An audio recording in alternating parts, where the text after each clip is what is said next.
When it comes to entertainment, we are witnessing a massive shift from traditional platforms. Movies, music, network television, we're seeing it all moving to online formats that are on demand and available on mobile devices, and they're drawing massive audiences with the kind of numbers that eclipse traditional media events. YouTube is creating millionaires seemingly overnight. There are people whose whole business model is reviewing and commenting on content produced by others on the YouTube platform. They're making hundreds of thousands of dollars a year. This is their career. One of those most popular series is a group of friends playing a years-long campaign of Dungeons and Dragons. Hey, look, I know we've got a night to ourselves. I was wondering if maybe we could all play a game I heard about. Then you have Twitch. It's one of the largest video game broadcasting platforms. To put it into context, Amazon was reported to have purchased Twitch for almost $1 billion in cash in 2014. Amazon saw the potential. And put it into some comparison, Super Bowl had 103 million viewers in 2018. Twitch draws 140 million viewers per month. And the average viewer on Twitch is watching more than 20 hours of content a week.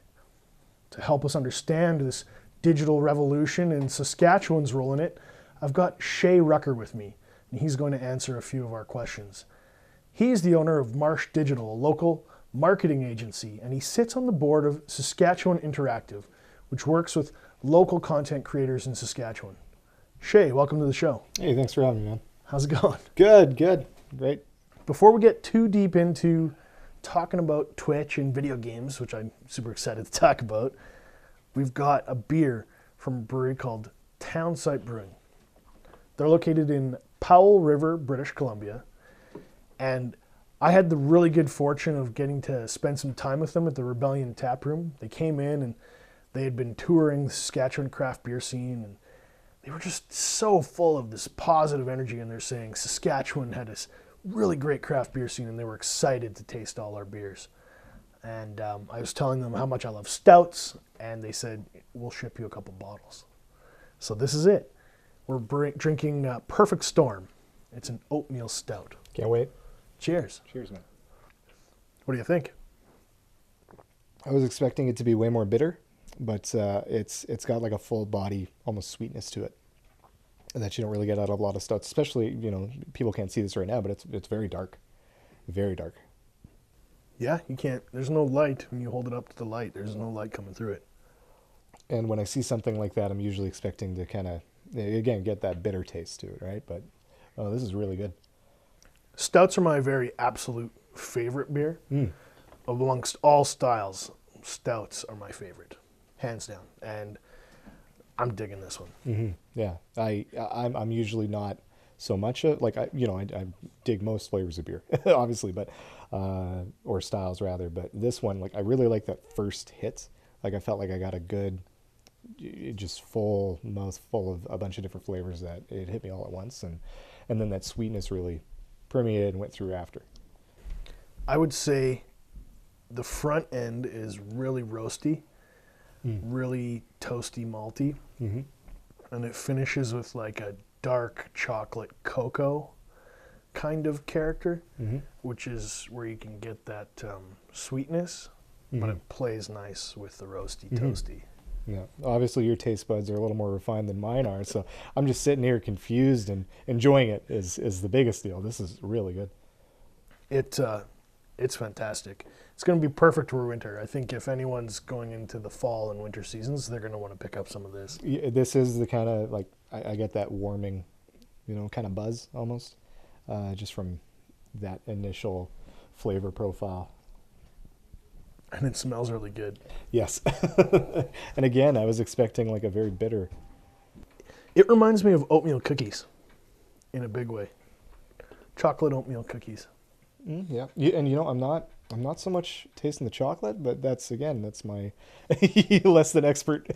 Not a milk chocolate. It's not a milk chocolate like Hershey's chocolate kind of flavor. It's more of that dark chocolate, that bitter dark chocolate. I'm getting a creamy consistency, and I really dig that. Like it doesn't seem like you're chewing it like some stouts. That's definitely coming from the oatmeal. That creamy mouthfeel is definitely something that came from their flaked oatmeal. Okay, no, I like that. Thumbs up? Yeah, it very much thumbs up. They have to probably really prep the hell out of that oatmeal too, right? I don't know their process. I'll let you know a little bit about their notes. It's a 5.5% ABV, and they describe it as rich, round, roasty oatmeal using flaked oats and roasted barley. They're using a chocolate and crystal malt, and they hop it with Columbus, Cascade, and Golding. And in 2016, this beer got gold medal at the Canadian Brewing Awards. Which was held where? Somewhere in Canada. 2016.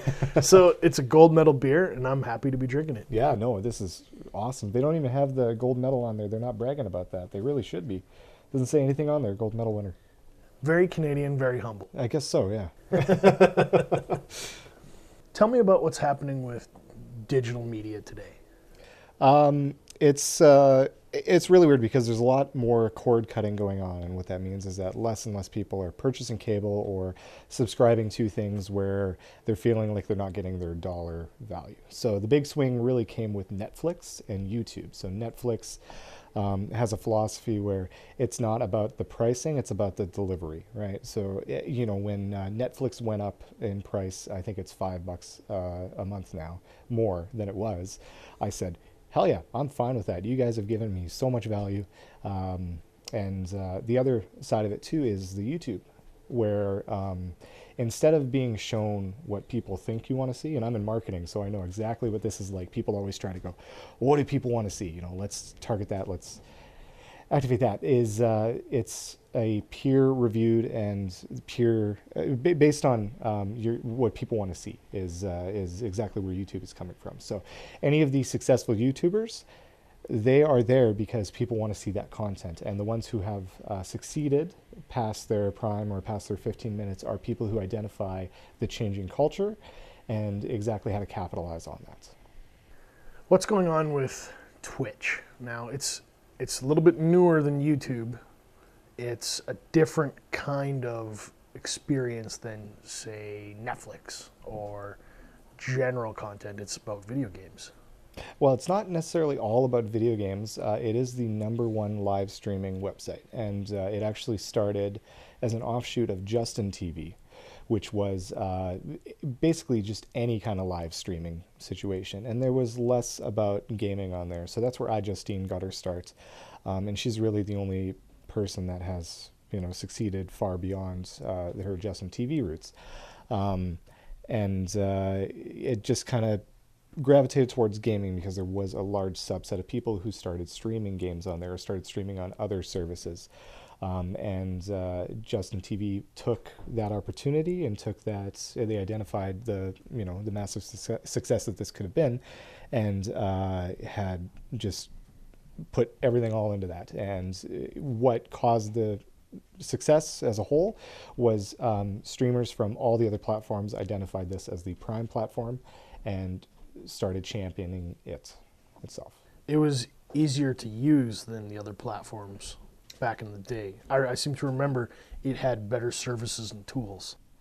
Yeah, it's because they were able to identify using different metrics and using peer reviews of how exactly to make that user experience both for the streamer and both for the user much better, much more streamlined. And at the end of the day, also made it just about the community and made social media is what it is at that core. So what's happening in Saskatchewan in terms of Twitch?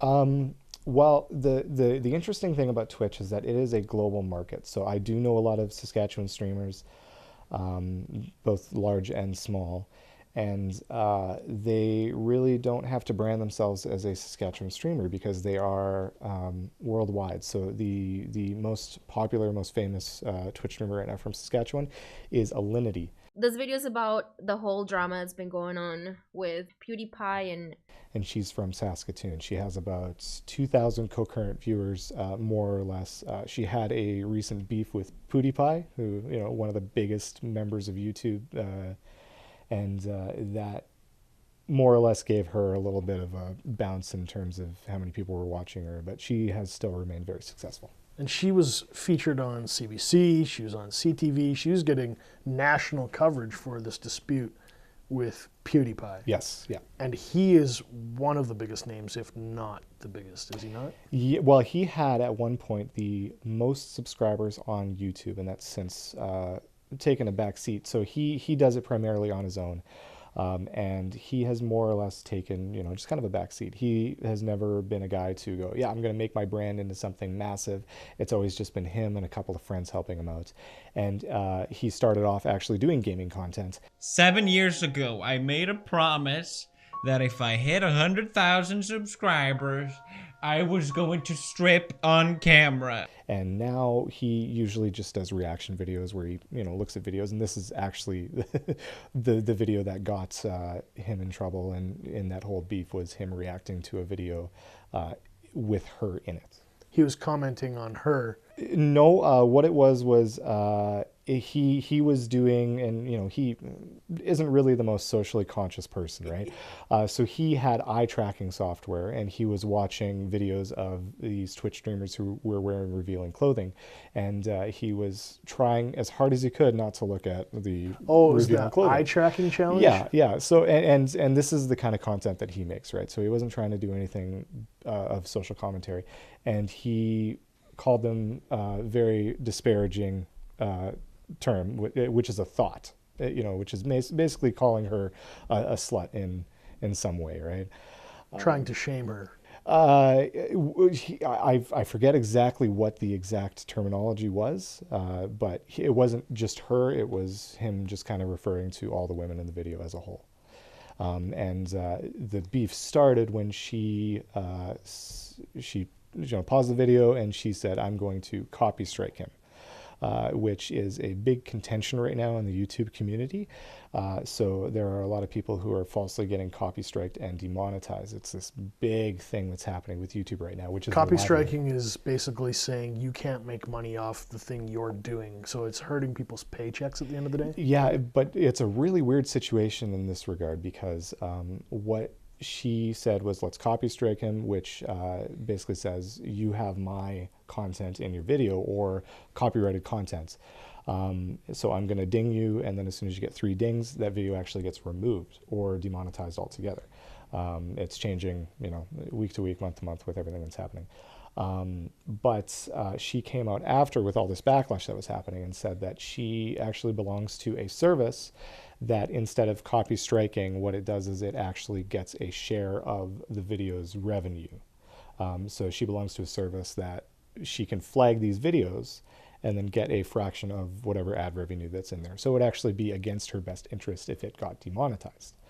And this is a service that has been offered in the last little bit to a couple of streamers or a couple of people who use that to try to get some revenue from people using their content, reaction videos or things like that. There's a third-party ecosystem that's operating underneath, collecting revenues for certain high-profile people? Yes, and this is the first time I'd ever heard of this, and they actually since went ghost after this whole situation because of the backlash.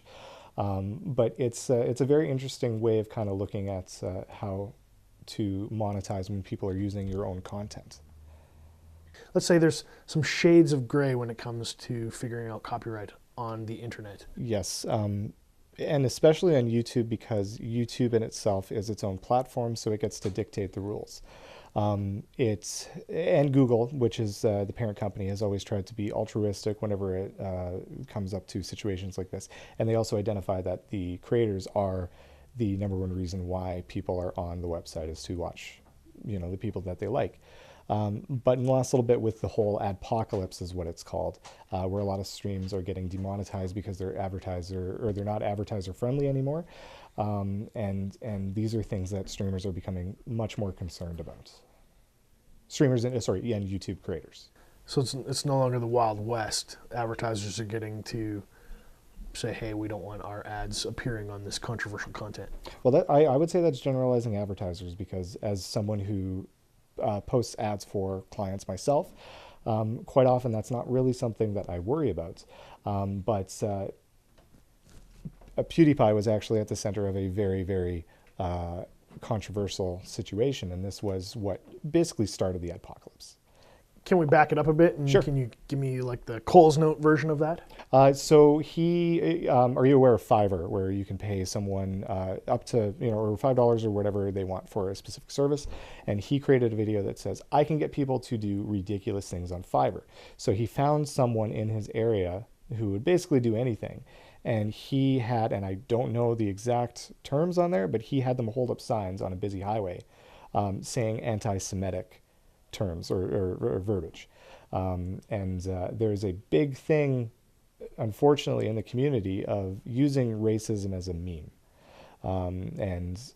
There was a lot of backlash for that. There were a lot of people calling him a Nazi, and those people don't really understand who these kids are and how they're very desensitized to any kind of situation like this. So there's kind of a troll culture bubbling up. It is absolutely a troll culture, and there was massive backlash for that too. Do I think that what he did was very funny or right? Not at all. And it was a little distasteful, but I also don't think that he's this horrible person who is a Nazi. It's just a joke in bad taste. So he's kind of being a dummy. Yeah, He got caught out. Yeah, and because of the whole meme culture with that, people use Nazis as a meme, and including PewDiePie, and this is one of the reasons why Disney dropped him as a client, or as a sponsor rather, and why he has received so much backlash, why he wasn't invited to the last YouTube Rewind where they get all the biggest creators. So he's a red flag, and a lot of people don't really like working with him right now. Who's a rising star in the Saskatchewan scene that people need to check out? There are a few people who really Alinity is the only one that's been having a lot of success. There are a few people that are hovering around, and what I usually do is we don't know the monetization of the website, so we can't base the success on that. But the streamers that I would see having success, there's one that's located in Saskatchewan called Linksaria. I could totally take this laptop with me and actually game while I travel, which I never thought about doing before. And she has a following of about 50 to 100 people at any current time. A friend of mine who I've actually been consulting on, her name is S01E27. She is kind of a rising star. She started a year ago and has since been picked up by a lot of global channels to try to promote her stuff. And she's hovering around the 50 to 100 mark, depending on the game she's playing. What is she playing? She had a lot of success with Dark Souls 3. That's because there's kind of this masochistic way of looking at it. So Dark Souls is known as a very, very difficult franchise. It's vicious. Absolutely. Yeah. And watching someone die over and over again and just, kind of relishing in the failures of this. But she was a really good sport about it, and she gained a lot of content or a lot of followers because of the positivity she had with the streamers. And whenever you switch to a different game, there's a lot of the fan base that comes on and watches you, kind of cheers you on, and especially new players, because they want to impart their knowledge and they want to help you succeed, and they get a little bump from that, right? So it's a lot of chats and communication with that. A lot of this stuff people don't realize, but I kind of attribute it to StarCraft. I feel like a lot of it, esports, this video game watching consumption online, comes from StarCraft. I want to give a lot of credit to them. Yeah, you'd be 100% correct in that. But we also have games like Counter-Strike Go, CSGO.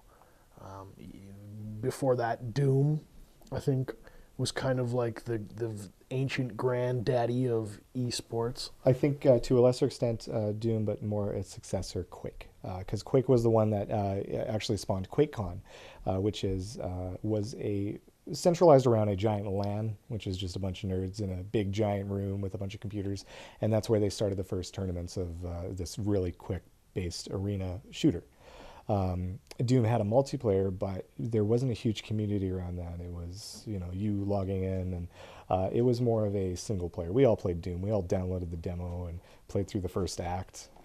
Like 40 times. Absolutely. I still got the theme song burned into my head. And now it's grown to League of Legends and Overwatch. Maybe the most popular right now, I would say, is Fortnite. Yeah, and you would be correct in that. And just going back to StarCraft, StarCraft in itself is kind of a relic now, but I believe StarCraft lent to the success of esports because of how popular it is in Korea. It is still the #1 spectator sport in Korea. And unfortunately, the rest of the world can't compete with Korea because they are just on a next level in terms of skill and finding the correct talent for StarCraft. When you mean can't compete with Korea, you mean producing the kinds of players who are going to be winning. Correct, yeah. The last BlizzCon was a kind of an upset, or not an upset. It was really nice to see, but the two players that were in the finals were a player from Mexico and a player from Korea. So it was really good to see this country that you never see in esports kind of succeed because of one player that's just there and he has the right amount of skill and the right amount of difference in his gameplay to compete on that national level. But there is Scarlet, who has done quite well in the past, no? Yes. A Canadian. Yes, yeah. And Scarlet is someone who...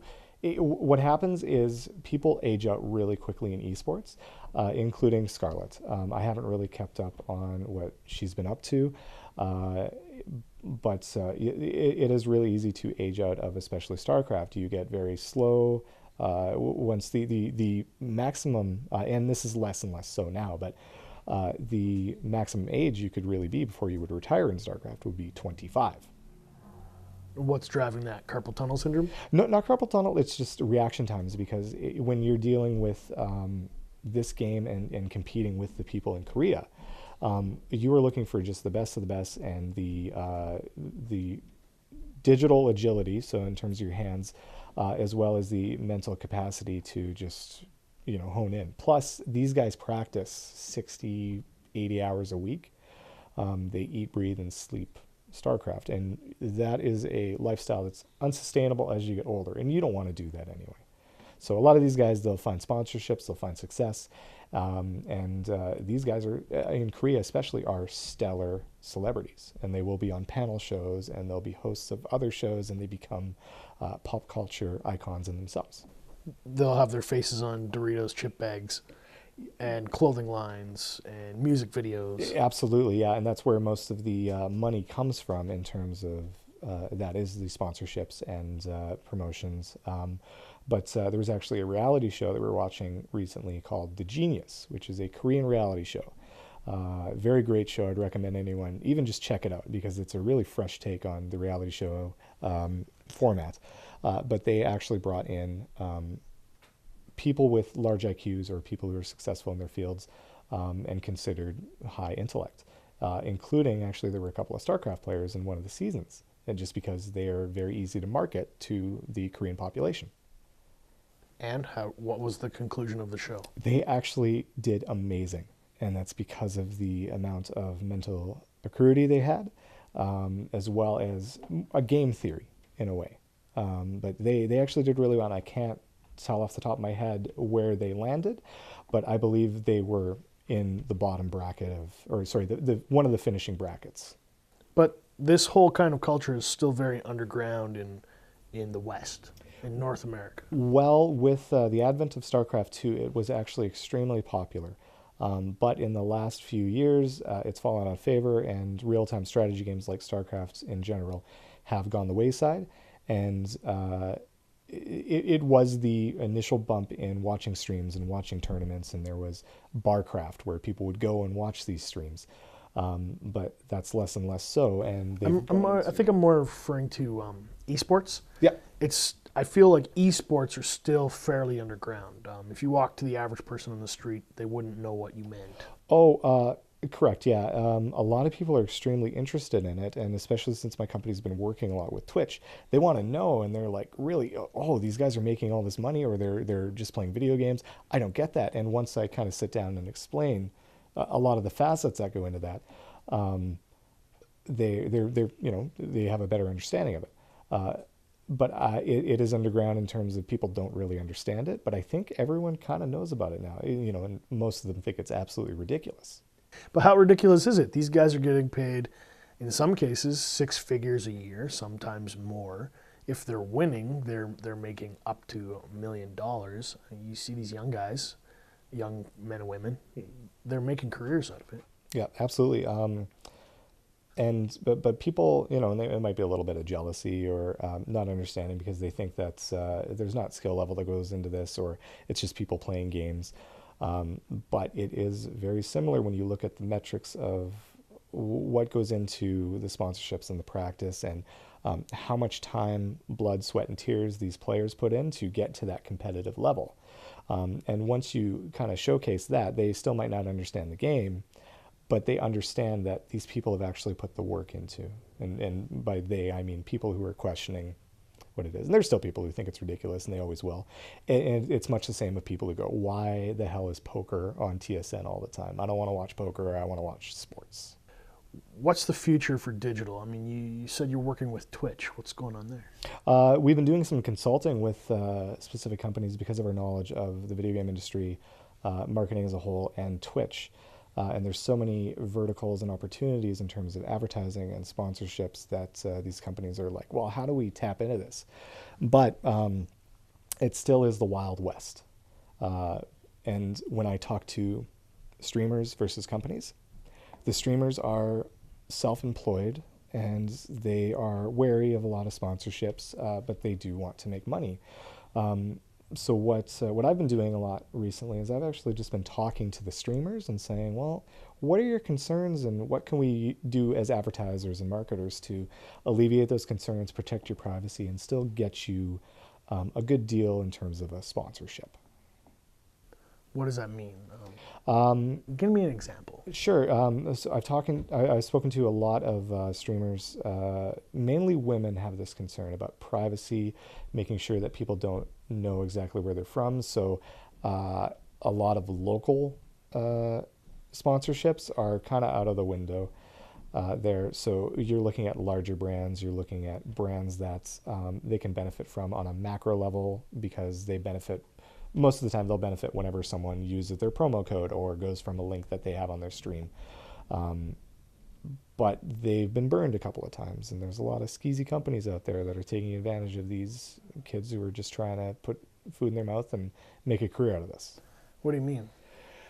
If you go to any streamer that's a lower mid-level streamer, so that's anyone that's kind of sub 300 viewers concurrently, you'll see a lot of companies such as Into the AM or, and I forget the name of it, but there's a Dollar Shave Club, things like that, where they will get a signing bonus, they'll promote the product, and then anytime someone follows the link or uses a promo code, they get a cut of that.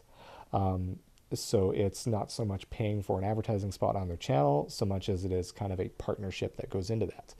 And a lot of the times, these streamers are getting shafted because there's so much free promotion that's going out. And unless they follow a very specific amount of criteria, they don't get a return on that money. Or they don't get a return on the people purchasing these products. I mean, there's like a narrow definition of how we're going to pay you, and if you don't hit those bullet points, we don't pay you. Yes, yeah. And there's a lot of companies that are doing some very, very ingenious things. So, for instance, if you ever watch a Twitch stream, you see this chair, and this chair looks like a race car chair, and they're called RX Racers. And what they do is they give them for free to almost every streamer that has a modicum of success. And what they don't realize is that that has created this global brand for them, where if they give every streamer this, or they give every streamer the same kind of headset, they are reaping in this very good return on investment for advertising. And only the top streamers will receive sponsorships from these companies that sell peripherals or chairs or anything like that. So, at a level, they're taking advantage of these young streamers who don't necessarily know a lot. They're like, oh, I get a free chair. That's awesome. I remember there was a company called Gunner, and they sold anti-fatigue sunglasses or eyeglasses to wear while you were playing video games. And they filtered certain types of light that would make your eyes fatigue so you could play for longer. Is that kind of what you're talking about? Yeah. Gunner was one of the first companies that was working towards this, and I believe they were mostly around the Call of Duty scene. But they were actually selling those in stores. It was less of a situation where they were buying more and more online. And the funny thing about Gunner, so I'm buddies with Ryan from Specs by Ryan, who knows everything about glasses. And I said, so what are these? He looked at them and they're like, oh, they're just a special tint. And really, it's nothing more than selling the special tint, but packaging is giving you this massive advantage, and you could play for longer and play better and see better. And it's just the tint. So what's the future for this kind of scene, the YouTube, the Twitch? What's the future? What are your major predictions? I think that what's happening with YouTube and Twitch is it's becoming more of a corporate advertiser-friendly type of situation. But Twitch is very weird in terms of its commercials, because most streamers won't run commercials on their channel, which will appear in intervals or whenever they turn them on.